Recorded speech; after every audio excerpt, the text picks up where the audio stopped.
Muy bien. ¿Qué tal? ¿Cómo están? Yo soy Eduardo Dueñas. En esta ocasión vamos a hablar sobre el desarrollo de la personalidad y una serie de autores que se vieron relacionados muy particularmente en el rubro de la psicoterapia o el psicoanálisis, ¿no? Dentro de esos autores que nosotros tenemos que mencionar, obviamente tenemos que hablar de Sigmund Freud, Melanie Klein, John Wilhelm Reich y Erik Erikson. Creo que estos postulados o esas personas son de los que realizaron las aportaciones más importantes que tienen que ver justamente con la personalidad y por lo menos que nosotros veremos en este capítulo. Primero que nada, nosotros necesitamos definir qué es la personalidad. Pues bien, la personalidad son ese conjunto de características, habilidades, esa serie de experiencias que nosotros vamos teniendo a lo largo de nuestra vida, pero que están relacionados a la par con la cultura, con el entorno, la sociedad, la familia y obviamente con la ontogénesis o aquello que nosotros traemos ya por herencia, ¿no? Hablando de la historia de la psicología, tenemos que referirnos que todo esto empezó con el estudio de las ciencias naturales. Poco a poco fue separándose con diferentes vertientes, ya sea desde un punto de vista psicofisiológico, un punto de vista natural, sociológico, etcétera, ¿no? Y para esto, pues bueno, nos vamos a ir nosotros por la parte de las ciencias naturales, pero basados en la experimentación, el método científico y obviamente la observación. Claro que vamos a hablar también al respecto un poquito de la sociología porque es parte fundamental de todos estos estudios, pero bueno, comenzando por Freud.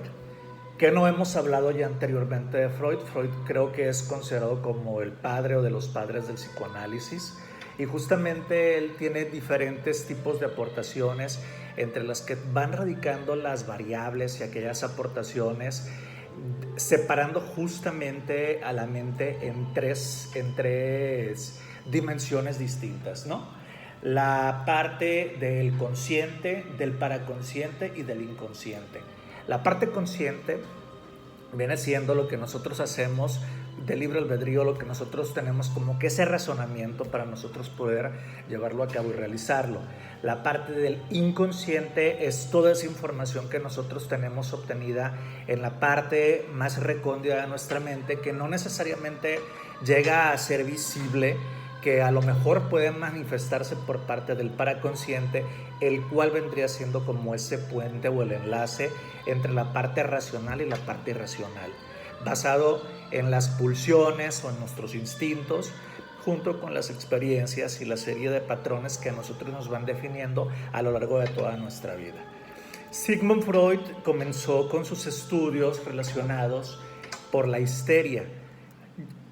Previo a esto estudió muchísimo de hipnosis con otros colegas, fue dándose cuenta de cómo algunas de las situaciones de la infancia estaban totalmente relacionadas con la parte ya de la adultez y cómo esto tenía un efecto o una repercusión directa. Pues bien, en este caso muy en particular también se basa por la parte de las neurosis, las fobias y los miedos como patrones que van estableciéndose o que van de repente saliendo basado en las pulsiones. ¿Qué son las pulsiones? Las pulsiones es uno de los conceptos que nosotros tenemos que tener al hilo, ¿no? La pulsión viene siendo como ese ímpetu o ese impulso que nosotros traemos desde siempre, el cual nosotros siempre tratamos de satisfacer. La pulsión es el instinto, es eso que nosotros queremos como tenerlo totalmente definido y de forma placentera, y estas precisamente van en virtud o en función de las etapas sexuales. No vamos a adentrarnos mucho en esta ocasión en las etapas sexuales, solamente vamos a hablar un poquito que desde la infancia está la etapa oral, la fálica y la anal, para posteriormente pasar a la latencia y a la parte genital, ¿no? Dependiendo lo que nosotros vamos teniendo como impacto, lo que nosotros se nos va fijando en cada una de estas etapas, puede ser que a nosotros nos desarrolle un tipo de fijación, lo que va a repercutir a nuestra personalidad, que es el tema principal de este video, justamente con una serie de conductas, de trastornos inclusive, y aunado con nuestro carácter y nuestra identidad, el hacernos que nosotros tengamos como de repente algún tipo de fobia, de filia, etcétera, ¿no? Entendamos, por dar solamente un ejemplo, que en la etapa oral, que es cuando nosotros mamamos, cuando estamos bebés, únicamente tratamos de satisfacer nuestra pulsión inicial, que es la de la alimentación y obviamente la de la protección por parte de nuestra madre. Posteriormente ya irá desarrollándose un poquito ahí la evolución o nuestro crecimiento, pasando por la etapa fálica, donde nosotros podemos inclusive desarrollar el complejo de Edipo, en el que estamos enamorados de la madre, que queremos inclusive competir por su afecto, su amor con el padre, y posteriormente, ya llegando a la etapa anal, es donde empiezan a surgir esas castraciones, pero no nos vamos a referir como tal a una castración física, nos vamos a referir a una castración más mental o emocional, en la cual por las prohibiciones que tenemos, por los segmentos que la sociedad va marcando como que son los adecuados o los inadecuados, la madre va a nosotros desde el momento de la deposición o de la defecación, haciendo una especie como de control desde la parte de los esfínteres, y eso tiene una repercusión directa, ¿no? Como posteriormente una persona puede tener un carácter más rígido, ser más accesible, más feliz, desarrollar de repente miedos, neurosis, etcétera. Todo eso está relacionado en esto. Y ya pues después la latencia, la parte de la identidad, la interrelación con las demás personas, y obviamente pues la parte de la sexualización, ¿no? La sexuación que tenemos todos los individuos, ya sea por progenia, por nosotros querer tener descendencia, o simplemente por tener una pareja con la que tengas, pues vaya, ¿no? Metas y objetivos en común. Freud, también basándose en todo esto, realiza una serie de descubrimientos o de estudios. Tiene una literatura súper extensa, ¿no? Hablar de Freud es hablar de un acervo cultural en el rubro de la psicología, del psicoanálisis, pues de los pilares más grandes que existen por lo menos en esta ciencia. El significado de los sueños es una de sus teorías o es uno de sus trabajos más importantes, donde de acuerdo a ciertas manifestaciones o simbolismos que van presentándose, va teniendo una recreación ya sea directa o indirecta de nuestros anhelos y de temas no resueltos, que en ocasiones la psique o nuestra mente, para poder evadirse de ella, simplemente lo recrea de una forma muy ambigua o compleja, como para darle un descanso a la mente. ¿Cómo podemos nosotros interpretar esto? Ya sea por alguna terapia o, en su defecto también, por la interpretación de los sueños o la asociación de palabras. Que digamos que, bueno, fue una de las bases del psicoanálisis, donde la función principal del psicoanálisis precisamente es el recobrar, el recordar, recobrar y reconstruir. Acordémonos muy bien de eso, ¿no? Recordamos, recreamos y reconstruimos, para entonces que nosotros tengamos un equilibrio entre nuestro consciente, nuestro paraconsciente y nuestro inconsciente. Años después surge una feminista que tomó como base los estudios que desarrolló Sigmund Freud para los estudios que ella también desarrollaría, conocida como Melanie Klein. ¿Qué fue lo que hizo Melanie Klein? Feminizó un poquito la parte del psicoanálisis. Freud era totalmente defensor, que precisamente el psicoanálisis hablaba mucho del amor o la fijación o el odio en el caso de las mujeres hacia el falo, mientras que Melanie Klein establece una relación más directa, pero con las relaciones objetales. No entendamos por objeto simplemente una botella, una silla, una mesa. Vamos a referirnos como relación objetal. Sí puede ser con alguno de esos artículos, pero más que nada es con la relación objeto de nuestras emociones, de nuestros apegos. En un origen, cuando somos bebés, la relación objetal directa es con la madre y en relación precisamente directa con el seno, el cual es un objeto para el niño o para el infante, donde al mismo tiempo ese objeto se considera o se contempla como un objeto de satisfacción, pero al mismo tiempo de ansiedad o de frustración. ¿Por qué? ¿Por qué tiene esta ambigüedad? Bueno, por una parte porque es la que nos alimenta, es ese seno el que nosotros vemos como la fuente de nuestra saciedad y la que al final del día nos da un tipo de protección en los brazos de la madre. Y la ansiedad porque cuando nosotros tenemos hambre o cuando nos sentimos desprotegidos o despegados de la madre, pues simplemente se van creando ese tipo de sensaciones en cuanto a los fantasmas que van surgiendo.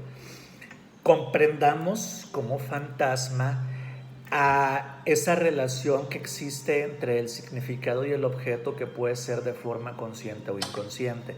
El fantasma viene siendo justamente ese mundo real e irreal y la separación que existe entre esos dos mundos, ¿no?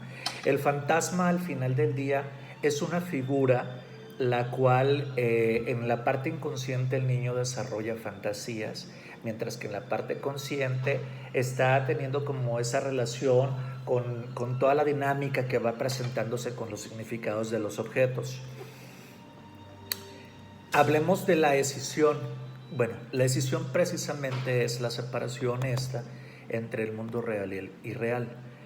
Cuando no existe una separación adecuada, surgen algunas patologías, surgen algunos problemas de conducta o de personalidad, teniendo como fin pues personas inclusive neuróticas, esquizofrénicas, que no pueden hacer esa separación de la realidad contra lo que es irreal. ¿Cuál es la mejor forma de una reparación hablando del fantasma, pero desde el punto de vista, digamos, ya objetal, ¿no? Justamente cuando en la infancia, en la pulsión, aparecen estos dos temas de la satisfacción y de aparte de la satisfacción también de la ansiedad, empiezan a surgir algunos tipos de sentimientos sádicos. Cuando empezamos con la dentación los bebés, en ese momento cuando de repente muerdas el seno y que parece que quieres arrancar el pezón, bueno, ahí están surgiendo esos instintos sádicos, los cuales de la única forma en la que pueden realmente ser reparados y que a nosotros nos permitan tener una evolución de forma positiva, pues justamente es con la reparación, ¿no? Y esta reparación se lleva a cabo ya sea por la culpa o por el amor. La culpa de estar hiriendo a quien nos protege, la culpa de causar ese efecto donde estamos dañando a lo que nos alimenta, y al mismo tiempo el amor, de entender el cómo esas figuras o esos objetos tienen una relación directa con nosotros. Es necesario que hablemos también, aparte del narcisismo, que es una figura en la cual nosotros sentimos que solamente nosotros merecemos todo y que las demás personas no tienen razón y que solamente lo que nosotros decimos es lo que importa. Bueno, ese es uno de los temas o de los tipos de personalidades que pueden desarrollarse de una forma negativa cuando pasan estos temas con los fantasmas y con las relaciones objetales, ¿no? Por otro lado, hablando también de la envidia, los celos y la voracidad, tenemos que la envidia pudiera ser considerado como el mayor de los pecados capitales, ¿no? Porque en la envidia nosotros no tenemos la satisfacción, solamente estamos envidiando constantemente a las demás personas por lo que nosotros no tenemos. Los celos es una distorsión justamente de esta envidia, es el que nosotros no tengamos ese objeto y estamos entonces celosos de que nos lo puedan quitar, mientras que la voracidad se hace una referencia directa a que nada nos basta. Entonces, recapitulando, la envidia viene siendo el nosotros estar anhelando algo que no tenemos. El celo es que nos lo quiten y la voracidad es que aunque lo tengamos, nunca es suficiente para ti, por eso quieres más de mí. Ahora, pasando con Jung, Jung hace los postulados sobre la identidad y el crecimiento. Habla mucho de una persona que maneja los puntos de la introversión y la extroversión y se basa mucho en la teoría de los tipos, donde está basado principalmente en los sentimientos, pensamientos, la intuición y la sensación. Esos son como que los 4 pilares de todo su trabajo, ¿no? El sentimiento es la parte de las emociones que nosotros tenemos, lo que yo estoy sintiendo y que me lo está cansando. El pensamiento viene siendo en base a nuestros recuerdos, cómo es que vamos formándonos una figura del objeto o de una persona. La intuición es esa parte que no se puede explicar, que simplemente nosotros es que tenemos como una especie de feeling, mientras que la sensación es como eso que nosotros hacemos como en conjunto de la intuición, pero también de algunas de las experiencias que ya pasamos anteriormente. Él establece también un término que se llama el inconsciente colectivo. ¿Qué es el inconsciente colectivo? Bueno, el inconsciente colectivo viene siendo esa parte no racional, inconsciente, de la que dice que todas las personas cuando nacemos partimos. Si bien es cierto que tenemos ya nosotros algún tipo de arquetipo o algún tipo de personalidad, también es real que nosotros ya traemos como una predisposición a irnos por una vertiente, ¿no? Ahora, ¿qué es un arquetipo? Un arquetipo son una serie de características, una serie de datos, de habilidades inclusive, que van definiendo nuestro carácter o nuestra personalidad. Les puedo recomendar mucho que lean 2 libros. Uno se llama Los dioses de cada hombre y otro se llama Las diosas de cada mujer. En ese se hace una referencia directa a algunos de los dioses griegos, en la que se está haciendo como una especie de análisis de 8 diferentes tipos de arquetipos por parte de los hombres con dioses griegos y el cómo está relacionada esa persona de forma emocional con las interrelaciones sociales y al mismo tiempo el cómo reaccionan en la parte del amor y el cómo va afectando su forma de ser o cómo tiene ciertos rasgos o características que le van como encasillando en ciertos grupos, ¿no? Que vienen siendo precisamente esos arquetipos de lo que estamos hablando. También estamos hablando en esta parte de la ánima en el caso de las mujeres o del ánimos. Esta viene siendo como la esencia, viene siendo el arquetipo, viene siendo la característica o el tipo de personalidad. La sombra, por otro lado, es aquella parte que nos acompaña a nosotros de lo que no queremos aceptar, simplemente de esa parte, digamos, oculta, las pulsiones, la parte no necesariamente negativa, pero sí no aceptada de nosotros. Si, por ejemplo, eres una persona que te gusta ser muy perfecta, quizá la sombra del perfeccionismo tenga que ver con esa parte del control y la manipulación que no querramos nosotros el aceptarla tan fácilmente, ¿no?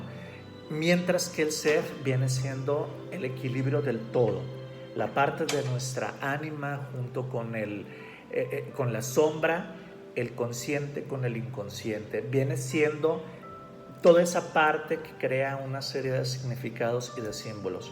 Pero, ¿qué son los significados y qué son los símbolos? Pues bueno, el significado es aquella referencia que nosotros le damos a las cosas, es aquel adjetivo de aprecio o de desprecio que le damos a algo, mientras que por otro lado el símbolo viene siendo una representación de algo para nosotros.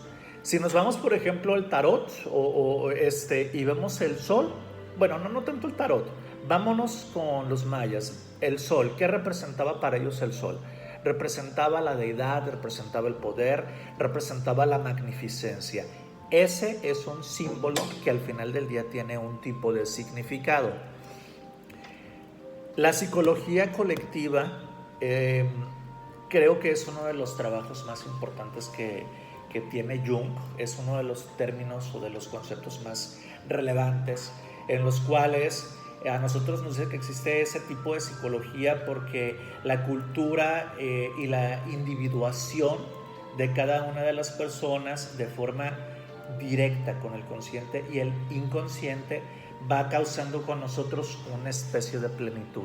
Viene siendo como esa serie de valores que van haciéndonos, o esa serie de características, mejor dicho, que nos van uniendo en sociedad, ¿no? Y lo que va causando en nosotros justamente la plenitud, que es ese equilibrio entre la parte consciente e inconsciente.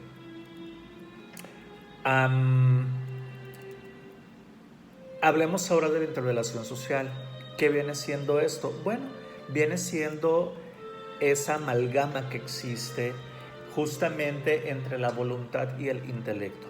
La voluntad es lo que nosotros desarrollamos, lo que nosotros tenemos para poco a poco ir haciendo algo. Es esa fuerza, esa entereza que a nosotros nos hace que nos levantemos todos los días para realizar ciertas rutinas, que a nosotros nos hace que estudiemos, que sigamos evolucionando y que cuando nosotros tengamos un tropiezo simplemente nos permita seguir avanzando. Mientras que, por otro lado, el intelecto es aquella parte racional o consciente que nos permite a nosotros discernir entre lo que está bien o mal para nosotros. O quizá que nos pueda hacer que nos encasillemos en un punto social para que nosotros podamos brillar, o quizá pues, no poder brillar, ¿no? En el caso de Wilhelm Wright, que es otra de los autores que estábamos mencionando, sus principales estudios radican en las características físicas, aquellas manifestaciones de la mente a forma física. Y para esto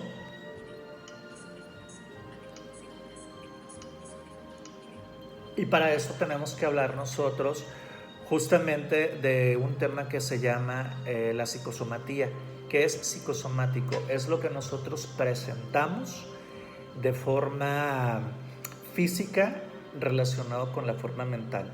Cuando de repente alguien tiene un dolor muy fuerte del estómago, probablemente puede ser que cuando ya hicieron una serie de estudios y que vieron que no había ningún tema gástrico, que no había ninguna implicación de gónadas, que no había ninguna situación ya orgánica, entonces tenemos que irnos a la parte psíquica.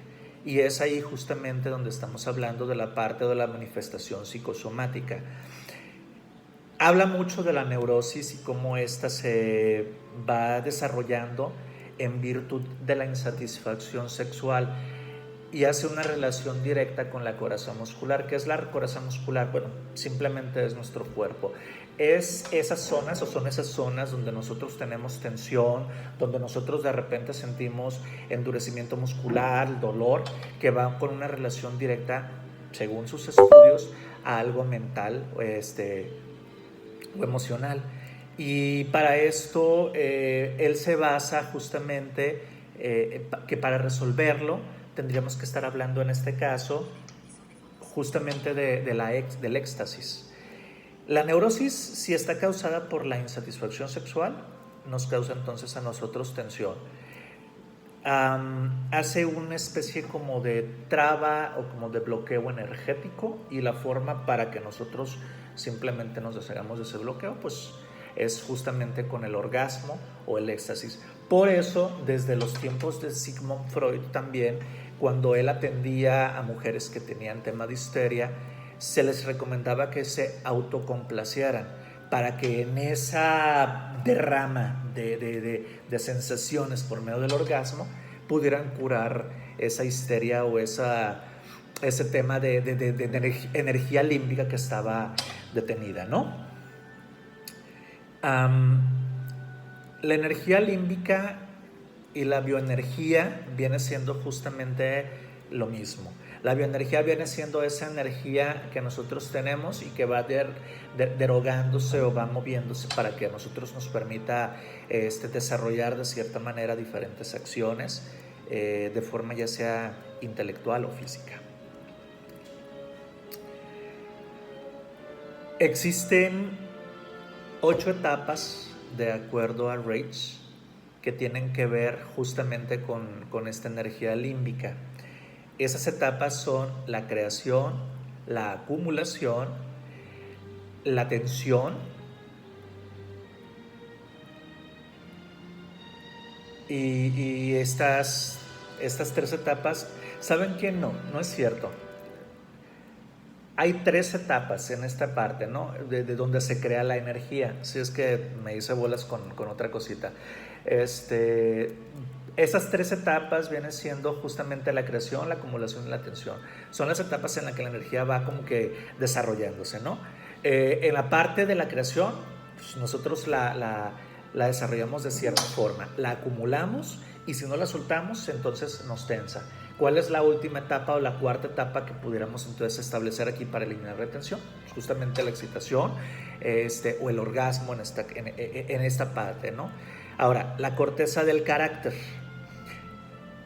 Aquí tenemos que hablar de la ansiedad y de los traumas. Es diferente una ansiedad contra un trauma. La ansiedad se produce por un hecho determinado, mientras que el trauma o la fobia se forma en una parte del inconsciente. La ansiedad nosotros sabemos qué es lo que nos lo está causando. La fobia o el trauma simplemente nosotros no sabemos. Dentro de estos estudios que él hizo sobre los 7 niveles que hay en nuestro cuerpo o de la ansiedad, él refiere que existen 8 niveles que están muy a la par con los chakras, por ejemplo, ¿no? Donde va dividiendo el cuerpo en una especie como de anillos horizontales, en los cuales va bajando de una energía desde lo que sería el tercer ojo para los hindús hasta la parte del perineo, entre órganos sexuales y ano, la parte del perineo, y esa energía sube y baja como en diferentes espirales y es lo que a nosotros como que nos va generando diferentes cosas. Entonces, si por ejemplo hay una molestia en plexo solar, que es arribita del ombligo, o si tenemos una molestia en garganta, en ojos, tiene una relación directamente con un tema emocional. Pero eso pues lo veremos después con mucha mayor amplitud de los temas, ¿no? Son 7 niveles, acuérdense. No son 8, son 7 niveles. Ahora vamos a hablar sobre Erik Erikson. Su aporte más grande es la del ciclo vital. Tuvo estudios muy apegados con las doctrinas de Charles Darwin de la evolución de las especies y pues bueno, él fue como que estableciendo diferentes etapas psicosexuales basado en los valores, las costumbres y la tecnología.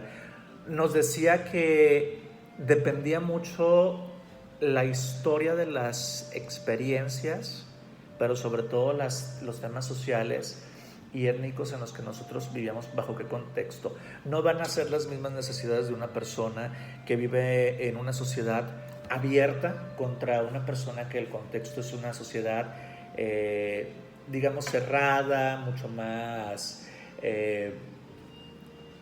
mucho más religiosa, con convicciones mucho más esquematizadas, ¿no? Son distintas las situaciones. Y no obstante, aunque hayan 2 sociedades o 2 tipos de culturas muy similares, quizá también tengamos que mencionar nosotros el tema de la tecnología, donde la tecnología también va a tener una repercusión directa.